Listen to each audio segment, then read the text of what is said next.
sounds so good. Hey guys, welcome to Red 50. Right behind me, I've got my Red 50, and as you can see, I have a 2024 S650 Mustang GT, and we're gonna be looking at it very closely, and I'll be driving the S650 Mustang to give my first impression on how it drives, how it sounds compared to my S550 Mustang GT.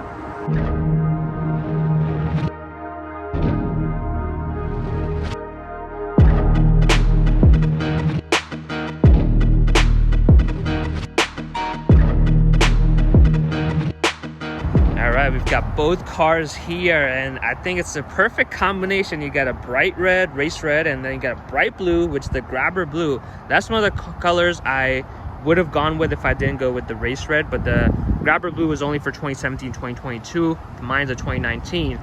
But I have to say, seeing them side by side looks similar, but different in a good way. And we're going to be taking a closer look at both of these cars. You know how the S550 looks with the Gen 3 Coyote and all of that. This one has the Gen 4 Coyote motor, making 480 horsepower for a regular GT, but this one's got active exhaust, and I have to tell you, it sounds absolutely insane in just the stock track mode. So this one is actually making 486 horsepower because of the active exhaust. Mine's a 460, so about 26 more horsepower. If you do remove the carbon traps on these, you can get very close to 500 horsepower. But here how they look like from the front, and I have to say, the front, I thought mine was a little more aggressive, but just looking at it right now, I kind of dig the S650 Mustang front end. It just looks a lot more boxy, bulky, but like in your face, where this one kind of has that pissed off, menacing look. This one just looks very mean. I like that they, even though the car is not lowered, because the front kind of extends a little bit further out, it looks a little bit better than this one. How they did the grille over there, they got a piano black. So even though the grille itself is not larger in terms of this portion here, you've got a piano black finish here. Finally have some real hood extractors. This one has them too, but it's very tiny. These one are massive. But yeah, overall the car looks really good from the front. Side profile is very similar on both of these cars, which is kind of to be expected because this one is a revised S550 Mustang. So just looking at it from side profile here, very similar. Love the wheels on the performance pack. I love the headlights too. Now they've got that sequential headlights too. And here we've got them from the rear end of both Mustangs. I don't know, this, I feel like I still prefer the S550 Mustang rear end. It just looks better, especially with the deck lid, because it's blacked out. This one's not blacked out, maybe because we're just used to seeing this middle portion blacked out for so long. That's just gonna take us time to get used to that. I don't like this rear valance either. Just a lot of plastic going on, which tells you that there's some cost cutting. This one is a little bit more subtle. I like that. Ford actually went with the dual exhaust on these unless you get the active exhaust, which is strange because the 2018 and up had the quad exhaust regardless of the trim level on the GTs. This one you have to get the active exhaust to get that. In my opinion, the car looks much better with the active exhaust and having the quad tips. So that's what the car looks like from the outside. I'm gonna go ahead and compare the interior. All right, so let's hop onto the interior. All right, this is a base 2024 Mustang GT, so no 301A package, no premium. And I have to say, the interior on these Mustangs, Ford did an amazing job. You've got some leather over here, you've got soft touch, you got some cloth soft touch right here, carbon fiber trim, you got plastic where you kind of expect it to be, like over here or at the bottom. The seats are actually very comfortable. Flat bottom steering wheel, nicely leather wrapped, and you got some pedal shifters here as well. And you got two massive screens which just look amazing. I mean, they've got the good thing is, let me turn it on, wait for it to turn on. Do all the okay. The good thing about this one is that even though it's a base model, you get the same screens on the premium model. So you've got the same gauge, you've got the same Sync 4 system. The only difference is you've got a connecting screen here, which you don't have it on the base. Some people say they don't like the whole tablet look, but honestly, I'm impressed with how this interior looks. It looks amazing. For a base model like S550 Mustang, you got a calculator screen over there, you got an analog gauges, but this one, full blown. You've got a nice customization, all the My Color options. You've got this My Mustang, which gives you all the customization. You've got your basically gauges, the My Color, all of that stuff. You got custom modes. Like if you look at this, you got track mode gauge, comm gauge, and the best of all, the Fox body gauge. So all the customization previously was reserved for like not even just the premium, but the 401A package. This all comes in a base model, and I have to say I'm very, very impressed. You've got nice soft touch material here, some leather around here, nice shifter. This one, the performance pass, you got the drift brake as well. And honestly, the seats are pretty good too. They look like the S550 Mustang leather seats, but they're cloth, but they hug you really nicely, very comfortable. Dash got some carbon fiber trim here as well. I have to say, for a base model, if I had to get it, I would probably get the base model because it's just amazing. Like everything just looks amazing on this base model. The only thing you're missing out is leather seats, some lighting, like the ambient lighting, and the connecting piece here for the premium screens. That's about it. So with that being, let's take it for a drive, see how this one drives around, and we're gonna try it out. All right, so we are in a 2024 Mustang GT. Gonna be taking it for a quick drive and giving you some of the comparisons from the S550 Mustang, the Red 5.0 over there. Let's turn the exhaust to track mode, and let's go ahead and put it into drive. So we're gonna get a feel of the car first to see how it drives. So yeah, we're gonna be going in, driving around for a little bit and getting a feel of the car. Push it a little bit compared to my car to see how it feels. Let's go ahead.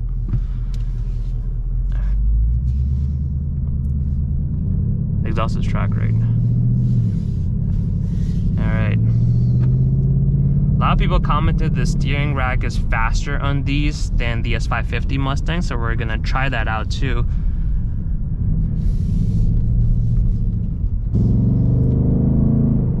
The car sounds nice, I have to say, in the track mode. Yeah, it's popping. Although it's like a little bit quieter on the inside, but I know I've heard this car from the outside and it does sound pretty loud. So I think Ford has done a great job with the insulation of this car. Like everything is kind of quiet, unless you obviously roll down the windows, then it gets pretty loud. But if you're taking a road trip or you don't want to get annoyed with the exhaust, it still sounds pretty good. So we're gonna go ahead and try to maybe go on the highway, get a feel for this car.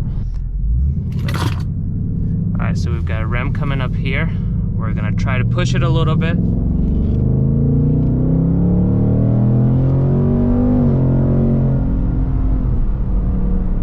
You can see the car keeps wanting to pull. We'll go ahead and I'm in normal mode right now. No sport, no track mode. The only thing that's in track mode is the exhaust. As the RPMs climb up, the exhaust sounds really good on this one. So we're gonna get on the highway so we can punch it a little bit, get an idea. Maybe then we'll switch to Sport Plus mode, get an idea how it drives basically in Sport Plus mode. But that one still has the traction control. It rained last night, so we don't want to be that Mustang meme. All right. Yeah, here on the Ram, like just turning it, it turns in pretty effective. Like it's very, it doesn't take much effort. The steering is heavy, but let me punch it here.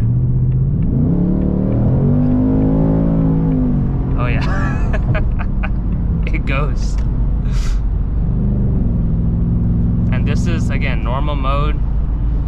Actually, we have this one has the pedal shifters too, so we're gonna try to find a tunnel too to give you some of the rev by on that.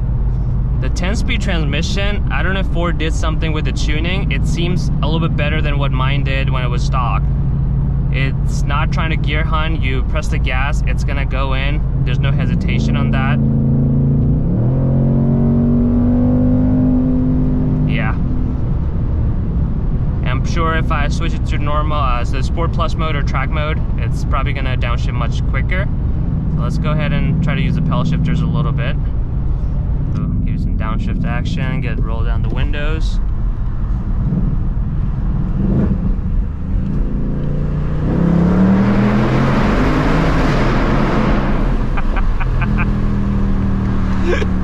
That thing is loud.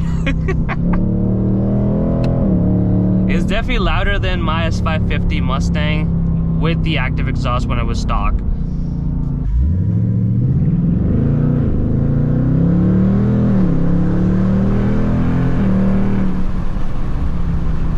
It's like even like partial throttle, this car wants to move.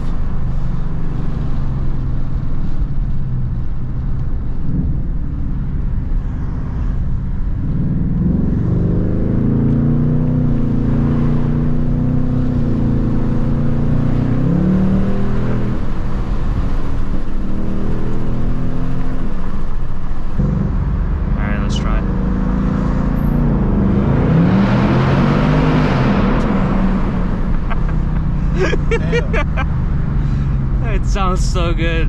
Track exhaust with the active exhaust. I think you need to get this car with the active exhaust.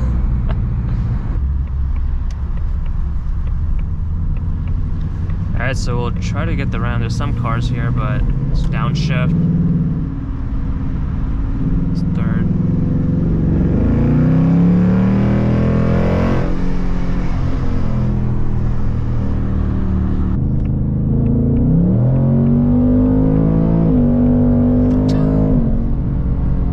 This thing moves. This thing moves. Almost 500 horsepower from a GT is crazy. We got a Gen 1 Coyote motor too, right there. 2011 GT. Let's see if he wants some action. No, he's just chilling. In a convertible. But yeah, the 10-speed transmission with the Gen 4 Coyote motor keeps you in the power band. The car really wants to move. Even though it's only a 26 horsepower increase compared to mine, I can tell this one pulls slightly more than what my S550 Mustang does. I think if you tune your S550 Mustang, you probably get that, but this is, you know, straight from factory. You get to retain all the warranty and everything for just basically the way they packaged it. I think everything looks really good, and as I mentioned earlier, having all these gauges and everything in a base model, that's an absolute steal. And if I was to get it, it would have to be a base model. Save some money. You don't need some of the fancy premium or 401A packages.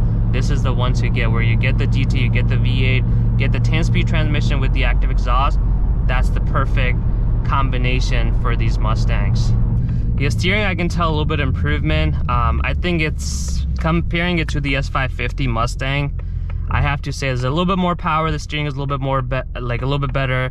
Interior is a little bit more refined. Everything is just a step up from the S550 Mustang. I know a lot of people are not a fan of these huge screens, but I wouldn't say I hated them at first, but I have looked at them in a couple different Mustangs, and I've started to, you know, the only thing I don't like is there's no depth. There's just basically tablets sticking out. But the fact that it offers so much customization on these screens in a base model especially, this car is amazing. Like, especially if you got this. This is one of my favorite things to do with these. They're actually using the Unreal Engine from the video games to be able to get those smoother graphics to you, and just buttery smooth. Like, there's no lag, nothing. Everything just works really good on that. If you enjoyed today's video, make sure you smash that like button. Comment below what are your thoughts on the S650 Mustang. If you currently have an S550 Mustang, are you planning on upgrading it to the 2024 Mustang GT? And of course, as always, subscribe to Red 50 for more videos.